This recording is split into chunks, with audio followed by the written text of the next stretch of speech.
Coucou. Alors on se retrouve pour mon tout premier vélo taf. Donc là je pars de mon taf pour arriver à chez moi. Donc mon taf se trouve à Courcelles, 75017, et je vais jusqu'à Bois-Colombes qui est dans le 92. Donc je passe par des rues assez empruntées, euh, qui ont pas mal de véhicules motorisés. Donc là on est pendant les vacances, donc il y en a encore moins que d'habitude.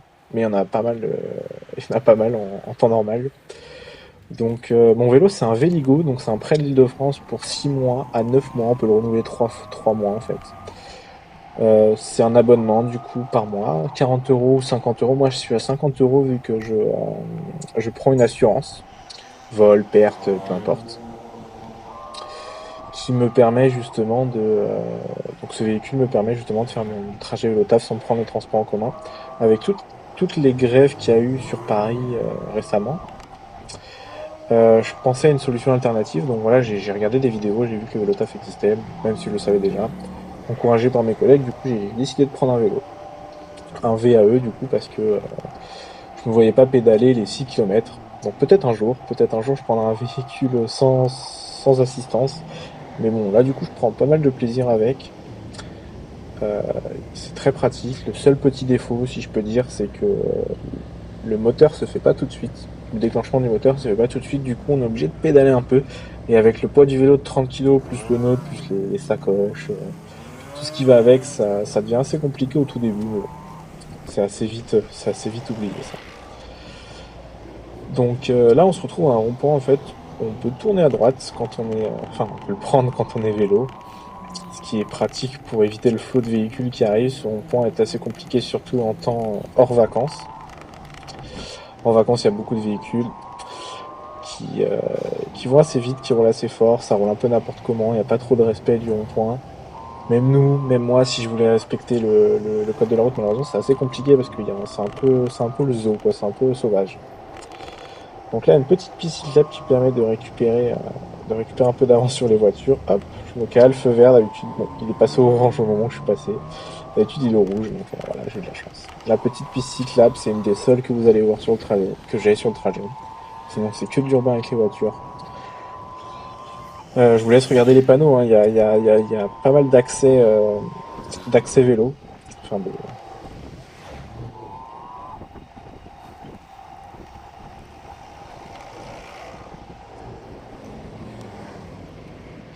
donc le Véligo est un bon vélo qui manque, je pense, peut-être de puissance, surtout au démarrage, un petit boost. Ouais, un petit boost, ça permettrait de commencer, surtout dans les côtes, etc., qui est assez compliqué à démarrer. Mais ouais, c'est un bon véhicule, en tout cas pour le prêt, pas mal. Il est un peu lourd, il fait, ouais, comme je disais tout à l'heure, 30 kilos. 30 kilos, ça se manipule pas comme ça, donc c'est pour ça que des fois je passe pas entre les voitures. Il suffit qu'il bouge un peu, moi mon véhicule est pas forcément stable, donc je me méfie. Donc là on voit à gauche qu'il y a un compteur de vitesse. Permet de régler, de voir sa vitesse, de régler l'assistance. Donc là je suis tout le temps à 2, moi tout le temps à 2. Je ne fais pas 3 ni 1, c'est 2. C'est parfait pour ma conduite à moi. Pas trop fort mais à la fois pas trop faible non plus. À droite on peut voir que j'ai une petite poignée, une petite télécommande plutôt. C'est un outil que moi j'ai acheté qui coûte sur Amazon 20 ou 30 euros. En fait ça permet d'avoir un sur-sac à dos sur mon sac à dos justement. Avec des LED, donc ça permet d'indiquer sa direction. Donc si je prends la flèche à droite, ça indique que je vais à droite, avec des LED dans le dos, une flèche à droite, etc. À gauche ou tout droit, et avec un point d'exclamation rouge. Quand il y a un accident, ou peu importe quand on veut prévenir qu'il y a une situation anormale. Je m'en sers assez souvent. En tout cas, c'est très pratique cette petite flèche parce que quand on a des véhicules assez serrés, on peut pas forcément lever la main pour donner son indication. Là, on est très visible, surtout de nuit en hiver, c'est très pratique. J'ai pas mal de personnes qui m'ont arrêté justement pour me demander ce que c'était, comment je l'ai vu, comment ça fonctionnait. Donc c'est assez plaisant comme quoi, je pense que ça se remarque assez. Donc pour information, j'ai un gilet jaune. Je me vois pas conduire sans, je trouve ça tellement pratique, j'ai l'impression que les véhicules me respectent beaucoup plus depuis que j'ai un gilet jaune, ou me voient beaucoup plus. J'ai les gants jaunes évidemment, et j'ai un casque. Et une lumière devant qu'on peut voir qui est très forte. On peut même la voir sur la vidéo alors qu'il fait encore jour, elle est assez forte. Sur les vidéos, elle est très forte et c'est un bon point positif, contrairement à beaucoup de véhicules qui roulent avec des faibles lumières, surtout en ville. La, la lumière des lampadaires suffit pas du tout à être éclairé en ville.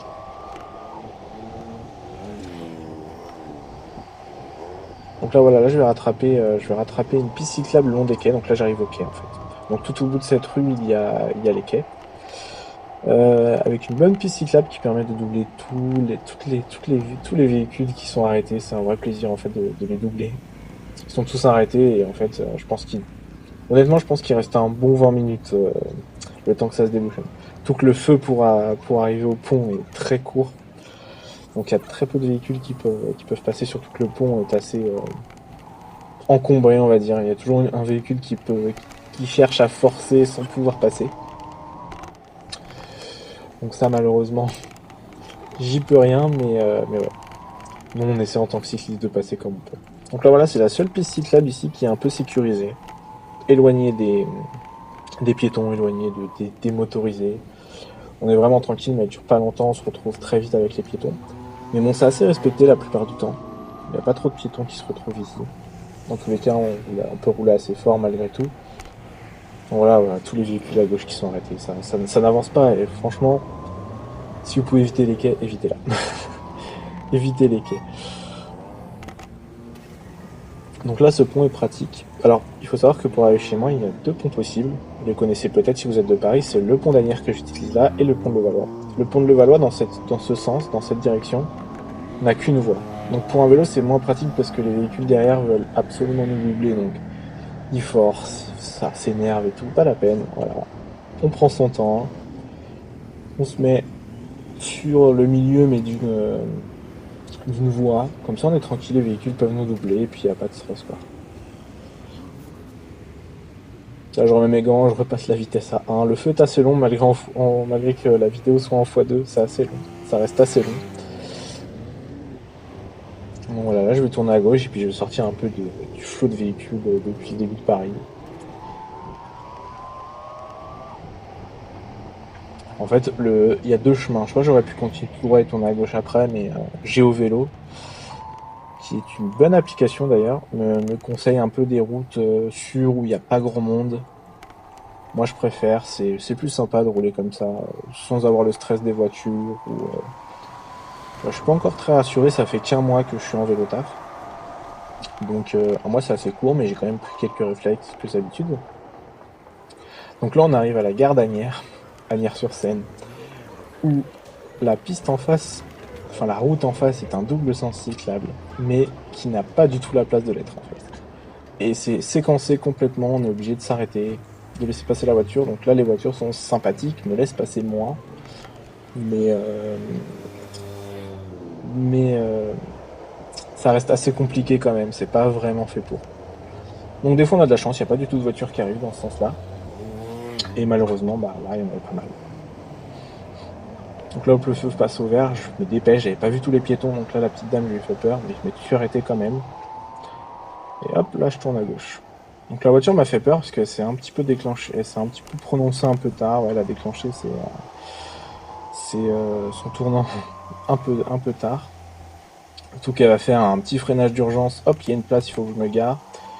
Donc voilà, toujours se méfier, hein, pas rouler trop vite, être concentré. Parce que eux, les voitures, elles s'en foutent, elles sont protégées. Donc voilà, elles freinent fort en plus sur un ralentisseur, c'est super. Mais bon, là, d'où on se prend pas la tête, et puis voilà. Hein. Il suffit de pas faire jouer l'ego, et puis on est plutôt bien. Donc là, voilà, je vais arriver en fait à la rail qui permet de relier Bois-Colombes où j'habite à Asnières-sur-Seine. Donc là, je remonte le sens Asnières-sur-Seine-Bois-Colombes. Et c'est plutôt sympathique, c'est une voie à sens unique. Donc on peut rouler très fort, malgré que la route soit pas mal endommagée. Mais voilà, avec pas mal de ralentisseurs, mais c'est plutôt agréable. Les véhicules qui passent à gauche, les trains qui passent à gauche sont divertissants, on va dire. Donc voilà. Donc c'était mon tout premier vélo taf. Je pense que dans le prochain, je passerai en revue les qualités et les défauts du Véligo. Parce que malgré tout, ça peut servir de petit test aussi, parce que je m'en sers depuis un mois maintenant et j'en ai vu des contre et des pour. Malgré qu'il y a pas mal de pour quand même. Et quelques contre, hein, c'est pas un vélo fait pour être léger, c'est un vélo fait pour endurer les passages et les passages de personnes sans arrêt. Donc voilà, merci à tous et puis bonne soirée à vous.